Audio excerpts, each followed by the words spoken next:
thing to understand about the conversion basics is your customer's not you, okay? You need to tell them what to do.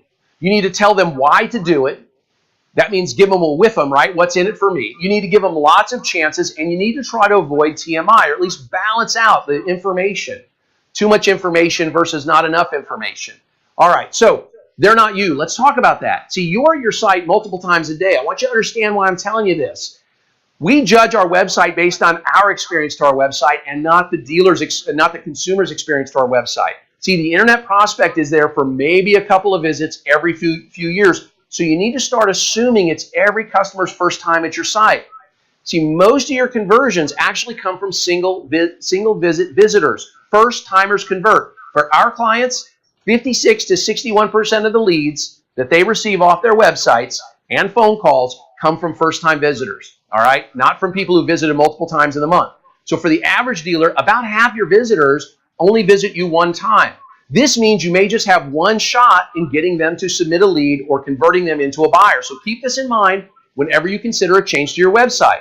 Now, again, they're not you, so don't overthink this whole stale thing. I hear that so often, it drives me crazy. Our website's stale, our website's stale. It's stale to you. Your website has two goals: attract and convert. If it's their first time, does your site adequately onboard them? Think about that, right? Can you highlight what's important to you to a first-time visitor without driving them away?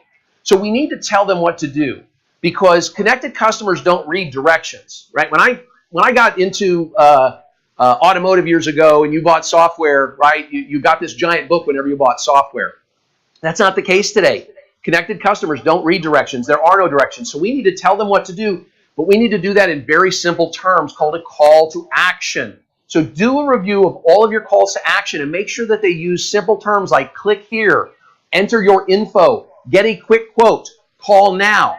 Have someone who doesn't work for the dealership, have them look like your spouse or whatever. Have them read through your calls to action and see if they understand exactly what it means in very clear terms. All right, now we need to also tell them why to do it. So it's not enough to have the call to action, right, giving them the whiff them, right, or the what to do. Now we've got to tell them why to do it, the whiff them. So it's click here, but why? To save money, to save time, to remove hassles. See, remember, driving sales taught us 99% of consumers, 99% of car buyers expect a hassle when they start the car buying process. So tell them why to do it: to remove hassles, to lock in pricing, to check availability, to schedule a whatever, all right?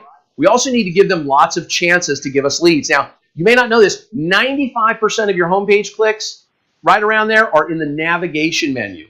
So when you look at your website and you see this beautiful front page, right, with all this spinning stuff and all this great, understand, most everybody, 19 out of 20 people are making their first click from your homepage into the navigation menu. So do you have conversion opportunities in your navigation menu? Let's take a look at this up close. What's on the menu for this dealer, right?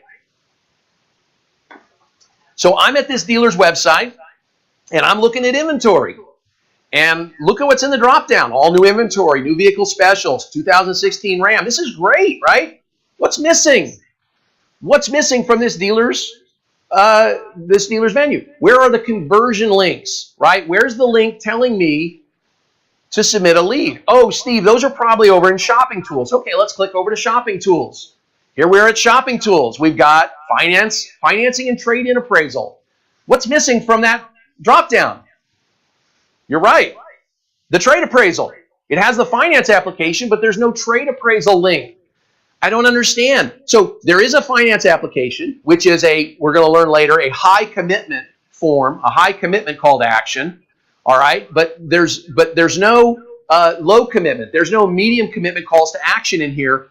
In fact, the only other conversion link that I can find on this dealer's menu is the Car Finder under Research, which is almost never used.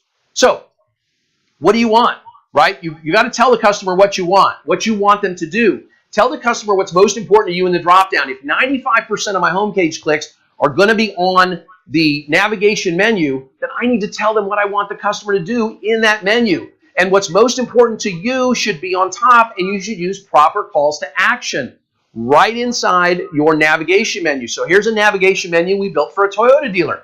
The three most important things for them in their fixed operations department, right, is to get somebody to schedule service, to order parts, or to order accessories. So those are the first three pieces that we put in their menu. Now, if the customer wants to check their repair status, they can do it. They can easily find maintenance schedules. They can meet the Toyota service team. They can meet the Toyota parts team. They can find service coupons and parts specials. But what's most important to this dealer is to get them to take an action, to convert them from a visitor into a buyer. Now, we also need to make sure that we give them lots of chances for this. And some dealers don't understand, because we're getting so hooked on vehicle detail page views, how important your search results page is.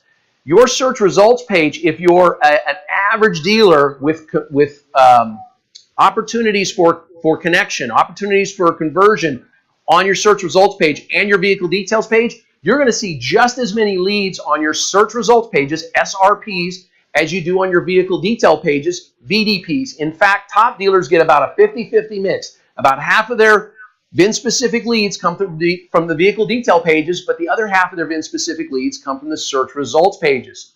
Now, lots of opportunities. So, by the way, this dealer here, they're missing. They don't have it. There are no calls to action on their search results page. The only thing I can do is click to view more information. There's not a single call to action that leads to a conversion, all right? Now, when I talk about lots of opportunities, it's not the same thing as having tons of pop-ups, pop-unders, pops everywhere. It's having homepage lead forms, but it's having some pop-ups. It's having some drop-ins. It's having some coupons. Now, I get this a lot. I get dealers saying to me, Steve, we don't do pop-ups. Ah! Okay, really? Take a look at your site. Take a look at your site, because my guess is that you do pop-ups. Do you have the Visa card offer that drops in or makes its way to the front? Do you have a survey, right? There's some OEMs that force you to have a survey on your website. Do you have a coupon slider or flashing dancing sliders, or using an exit widget? When I try to leave the site, it changes the screen for me. See, anything that interrupts the browsing session is the same as a pop-up to the consumer. So get over yourself. You do have pop-ups. You have lots of pop-ups, and guess what? Those pop-ups convert. They help us hit that number 2 goal for our website. Once we've attracted somebody, can we convert them? Now, how about chat? See, chat drop-ins are also pop-ups to consumers. But again, limited pop-ups are not a bad thing. A few rules. Never drop in immediately on the home page. Give me a few seconds. Give me 7 seconds, whatever, to take a look at your website. Assume it's my first time here. Maybe I'm not ready to chat right away. It's fine if I'm at your homepage 10 seconds, you want to drop in, that's great. Also, with chat, never drop in on pages where you cannot help. If your chat is being managed in-house and it's a group of sales BDC agents, and you've got chat dropping in on the service pages, they've got to be ready to answer questions. They've got to be ready to schedule appointments. And if they can, schedule service appointments, are great. And then also use what we call the 2 closes rule for chat. That means that after I've closed out your drop-down twice, your drop-in, your whatever from chat, after I've closed that twice, it's time to move on. It's time to just park that chat off to the side.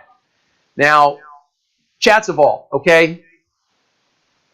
I know some of you are thinking, Steve, I tried chat, it didn't work. I've had dealers tell me that. That's like saying, I tried having phones in the dealership and they didn't work. Okay, this is not a chat processes class, but suffice it to say that if you treat chats and your text messages today like mini phone calls and not like mini emails, you're going to be more successful. Chat has completely evolved today, and we're going to look at what some people are doing with chat today that wasn't even done just a few months ago. Chat is also not a tennis match, okay? It's not a hitting the ball in each other's court back and forth, and it's not just 411.